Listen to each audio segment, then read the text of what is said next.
రూపాయలు అయితే నేను కరెంటు ఛార్జీలు కూడా తగ్గించాలనుకుంటున్నాను. మళ్ళీ కరెంట్ ఛార్జీలు పెంచితే చాలా సమస్యలు వస్తాయి. నా అనుభవంతో ఒకసారి అయితే హైదరాబాద్కి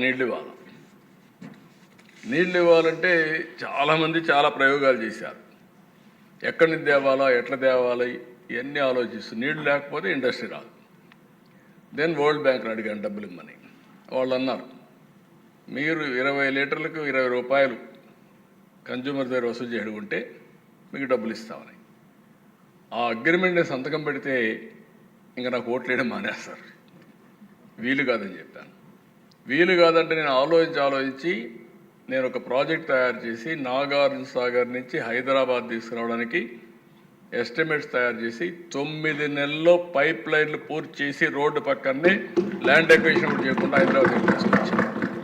that is a game changer. అప్పట్లోనే 900 కోట్లు ఖర్చు పెట్టాం, 900 కోట్లు ఖర్చు పెట్టాం. అట్లా వినూత్నమైన ఆలోచనలు మీకు రావాలి. ఐడియా ఈజ్ వెరీ గుడ్, కానీ అది ఇప్పట్లో పెట్టుకోవాలి. రేపు అఫోర్డబుల్గా రేట్ వస్తే అందరికంటే ముందు నేను ఉంటా. అక్కడ అవసరమైతే పైలట్ కూడా చేద్దాం. పైలట్ చేయడం వేరే, స్కేలింగ్ చేయడం వేరే. పైలట్ చేద్దాం, ఒకసారి వర్కౌట్ చేస్తాం, పైలట్ చేద్దాం.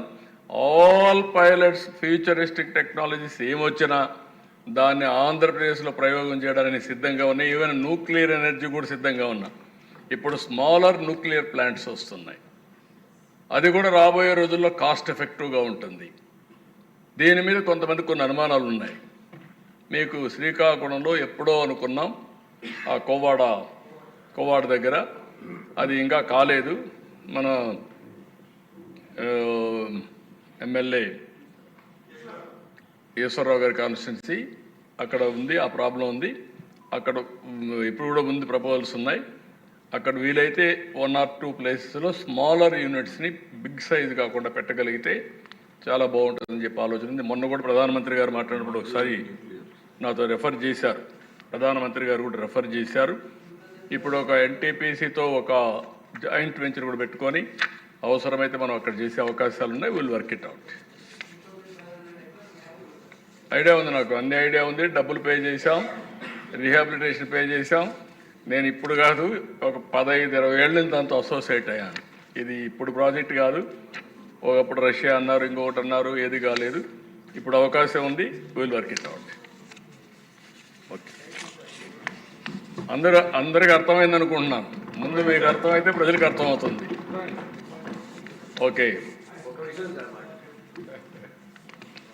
చెప్పిన 10,000 యూనిట్లు పెద్ద ప్రాబ్లం కాదు సార్. ఇచ్చేదంటే ఎస్సీ ఎస్టీ వరకు వీఆర్ గోయింగ్ అండ్ ఫ్రీ. అలాగే ఇతర కమ్యూనిటీస్కి వచ్చినప్పుడు సబ్సిడీ 78,000 రూపాయలు ఇస్తా అనే ఒక ఏదైతే అనౌన్స్ చేశారో వీఆర్ టేకింగ్ రెస్పాన్సిబిలిటీ సార్. ఇది కూడా స్టేట్ ఎంకరేజ్మెంట్. ఎస్సీ ఎస్టీకి సంబంధించినంత వరకు 100% సబ్సిడీలు వెళ్తా ఉన్నాం కనుక ఎమ్మెల్యేస్ అందరూ కూడా they will take part of it. స్టేట్లో మీరు తీసుకునే నిర్ణయానికి we're committed sir. Thank you.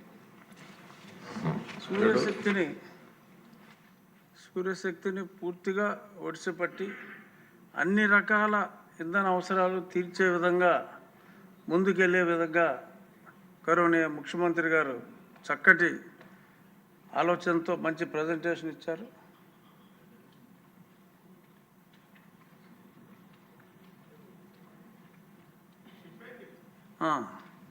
So ఈ విధంగా మనం ఎలాగో ముందుకెళ్తాం. 10,000 గృహాలు యుద్ధ ప్రాతిపదికన పోటీతత్వంతో అందరూ పనిచేస్తాం. ఇది అయిన తర్వాత పెద్దలు నారా చంద్రబాబు నాయుడు గారి పేరు నారా సూర్యబాబు నాయుడు గారుగా మారుతుందేమో అని సూర్యశక్తిని ఒడిసిపెట్టినందుకు మీరేదో కరెంటు షాక్ ఇవ్వాలనుకుంటున్నాను. సూర్యశక్తిని ఏది కూడా దిశ ముందు చూపుతో ఆలోచించడం చాలా అవసరం. ఒకసారి దావోస్లో మాట్లాడుతూ ఉంటే గ్లోబల్ వార్మింగ్లో నేచురల్ ఫార్మింగ్ కూడా ఇంపార్టెంట్ అని చెప్పి డిస్కషన్ వచ్చింది. డిస్కషన్ వస్తే ఏం చేయాలని ఆలోచించినప్పుడు నాకు ఇక్కడ పద్మశ్రీ అవార్డు గ్రహీత పాలేకర్, సుభాష్ పాలేకర్. అతను ట్రైన్ చేస్తున్నాడు అప్పట్లో. అతను పిలిపించి మాట్లాడాను, క్లాసెస్ పెట్టేవాళ్ళం. అది అయిన తర్వాత విజయ్ కుమార్ అని ఒక ఐఏఎస్ ఆఫీసర్ రిటైర్ అయితే అతన్ని సీఈఓగా నువ్వు ఉండు అయ్యా, నువ్వు పనిచేయవా అంటే నాకెందుకు సరే ఇవన్నీ అన్నాడు. నేను కాదు, నీకు చాలా మంచి పేరు వస్తుంది, నేను పూర్తిగా సపోర్ట్ చేస్తూ ఉండమంటే ఉన్నాడు. ఇప్పుడు ఎంత ఎంజాయ్ చేస్తున్నా అంటే ప్రపంచం మొత్తం మన ప్రకృతి వైద్య సేవ వ్యవసాయాన్ని చూడడానికి వస్తున్నారు. I'm very proud. రాబోయే రోజుల్లో 5 సంవత్సరాల్లో 50 లక్షల ఎకరాల్లో నేచురల్ ఫార్మింగ్ చేసి ప్రపంచానికే ఆదర్శంగా మనం తయారు చేయబోతున్నాం. దేశ రికార్డ్. ఇప్పుడు దాంట్లో కూడా మీరు చూస్తే అక్కడ వదిలిపెట్టలేదు, ట్రేసబిలిటీకి వెళ్ళాం అండ్ ఆల్సో సర్టిఫికేషన్కి వెళ్ళాం. నెక్స్ట్ అసెంబ్లీ వస్తే ఇక్కడ మీకు అందరికీ నేచురల్ ఫార్మింగ్లో వచ్చిన ఫుడ్డే సప్లై చేయాలనుకుంటున్నా. చెప్పాను మా వాళ్ళకి, ఇక్కడ అగ్రికల్చర్ మినిస్టర్ ఈరోజు లేడు, అవన్నీ ఇక్కడ షాప్ పెట్టి డోర్ డెలివరీ కానీ ఇక్కడ ఇవ్వడం కానీ, అమరావతిలో ఎవరైనా భోంచేయాలంటే పెస్టిసైడ్స్ లేకుండా, అదే సమయంలో ఎరువులు లేకుండా నేచురల్ ఫుడ్ తినే పరిస్థితిలో ఉండాలి. దానికి సపోర్ట్ కూడా సర్టిఫికేషన్ ఇస్తాం. కాబట్టి ఇవన్నీ చేస్తామని చెప్పి తెలియజేసుకుంటూ, ఇప్పుడు ఇక్కడికి వచ్చినప్పుడు ఏ విధంగా స్ట్రక్చర్ చేయాలని ఆలోచిస్తున్నాం. ఇప్పుడు కేంద్ర ప్రభుత్వం 60,000 రూపాయలు ఇస్తారు. 75,000 అయితే ఇంకొక పక్కన వాళ్ళే పెట్టుకుంటారు. బీసీలకు కూడా 25% అంటే 60,000 ప్లస్ ఒక 20,000 ప్రాజెక్ట్లో సబ్సిడీ ఇవ్వడానికి నేను ముందుకు వస్తున్నా. అంటే 35,000 రూపాయలు వాళ్ళు పెట్టుకుంటారు, నేను 20,000 రూపాయలు ఇస్తాను. 80,000 రూపాయలు వాళ్ళకి సబ్సిడీ వస్తుంది. 2 కిలోవాట్లు పెట్టుకుంటే 80,000 రూపాయలు సబ్సిడీ ఇస్తామని చెప్పి బీసీలు కూడా తెలియజేస్తున్న. డబ్బులు లేవు కానీ మనసుంది.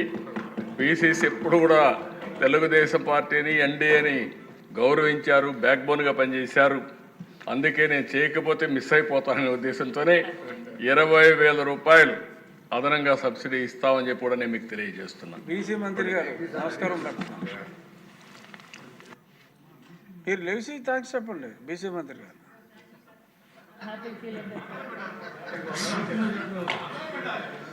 ఇప్పుడు లంచ్ బ్రేక్ 3 అంటే ఈ మంత్రులు డిమాండ్స్ కంప్లీట్ చేయవలసిన అవసరం ఉంది. అంచేత మీరందరూ సహకరిస్తే 3:30కి అసెంబ్లీ అయ్యి 4:15 కల్లా క్లోజ్ చేసేద్దాం. ఉంటానంటున్నారా? సంతోషం.